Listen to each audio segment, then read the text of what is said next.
Dan Bidondi here for TruthRadioShow.com. So who are the 200 million man army prophesied out of Revelation 9, spoken by John the Apostle, who received revelation by Jesus himself of a future event to come.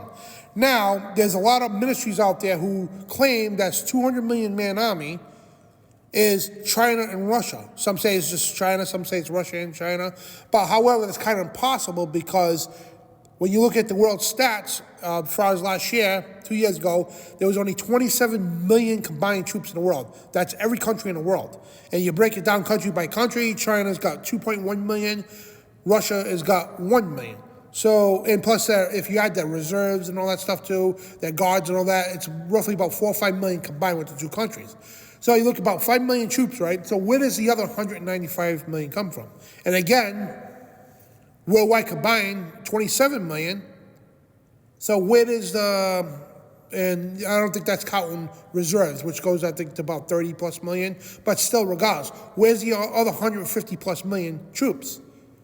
Because simply, it's not Russia or China.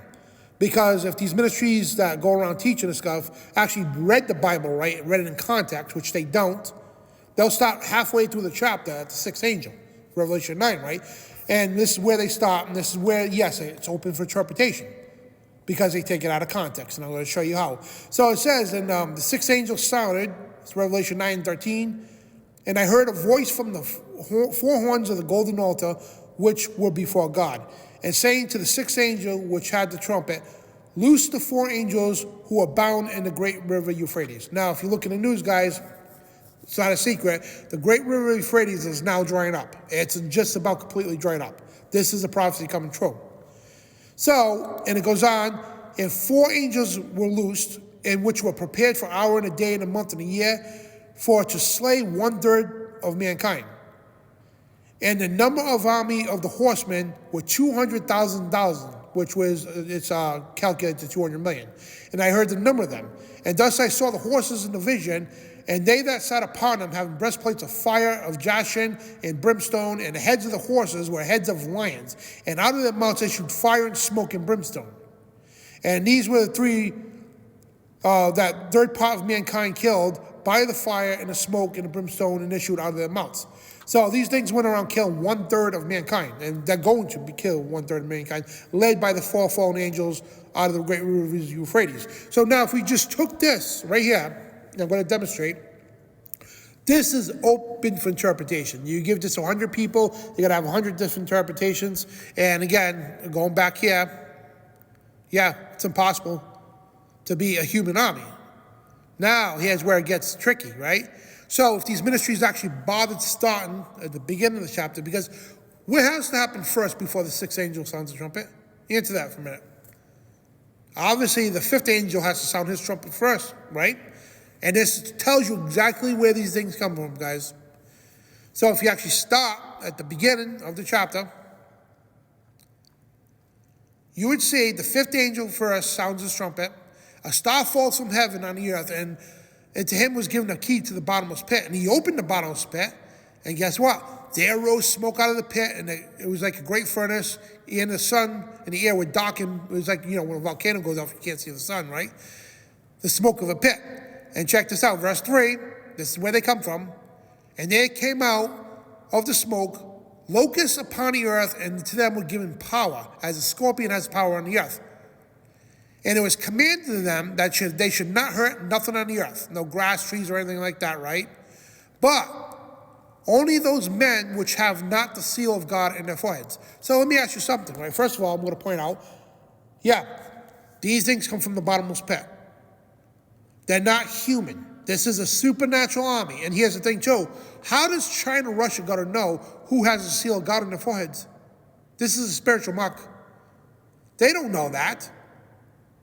And it says they're going to hurt the people who don't have the seal of God in their foreheads. And guess what? China, most of Russia, they're not going to have the seal of God on them, so they're going to be part of the third who are going to be slain by these angels and the army. So again, we established they come from the bottomless pit. It's a supernatural army. But at first, before they kill 1/3 of mankind, it goes on to say, and to them that was given that they should not kill them, don't kill men yet, these 200 million, what they're going to do is they're going to torment men for 5 months, and that torment was going to be torment of like a scorpion striking them. And men are going to seek death, and they're not going to find it. They're going to desire to die, but death will flee for them. And it goes on to verse 7 to say, verse 7, and it describes these even more. And the shapes of the locusts were like unto horses prepared into battle, and their heads were as crowns are like gold, and their faces were like faces of men. And they had a hair of a woman, and teeth were like lions. And their breastplates were breastplates of iron, and they sound the wings, the chariots may, the wings sound like chariots running into battle. They're going to be loud, okay? And their tails like unto scorpions, where the stings in their tails, and the power is to hurt men for 5 months. And it goes on to say that they had a king over them, which had an angel of the bottomless pit, and whose name in Hebrew tongue is called Abaddon, but in Greek tongue it's called Apollyon. And one woe is past, and behold, there's 2 more woes to come. Now that goes on to what? The 6th angel. So now you can clearly see, we just read that. Now you can clearly see this is a supernatural army, not human, of these locust-like, Nephilim-like creatures that are going to come out of the bottomless pit.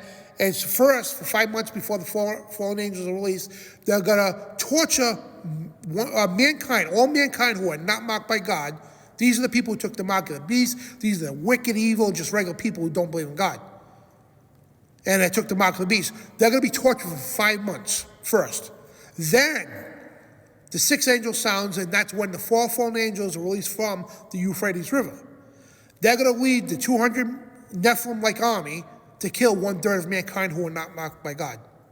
And again, Russia, China, any military is not going to know who's not marked by God, because most of them are going to be the ones who are not marked by God either. They're going to have the mark of the beast and everything else. So yeah, if you really believe that this is Russia and China, guys, you really need to go back to the scriptures. So to you ministers out there, ministries who have been preaching this garbage right here, that it's China, no, not even close, guys. This is what you deal with. And I know it looks far-fetched, it might sound far-fetched, but you know what? You can't take the spirituality out of the Bible, and that's what a lot of these ministries do. They take the spirituality out of the Bible. They claim it's allegory or it's figuratively. No, this is literally, guys. And again, read the Bible in context. Start from the beginning. The 5th angel has to come first. Tells you exactly who they are, where they come from, what they look like. And the 6th angel sounds the trumpet, and that's when they kill 1/3 of mankind who are not marked by God. So, guys, again, and I challenge you right now, go open up Revelation chapter 9. Use a King James, Geneva, something older than the newer garbage Bibles today. So, in the newer translations, guys, I would stay away from them. They're garbage. Go to the King James and older if you want, whatever the case. But Revelation chapter 9, read the entire chapter to get a clear understanding and explain who they are. Plain and simple. It's not Russia, it's not China. It's these Nephilim-like armies. It's a supernatural army. So, Dan Bidondi here for TruthRadioShow.com. God bless, shalom. And remember, you are the resistance. And also, this proves one thing, guys, that you must read the Bible in context, because context is key. Unlike these ministries out there who read, excuse my language, a half-assed Bible and take things out of context. This is what you need to do, guys. Read the scripture in context. God bless.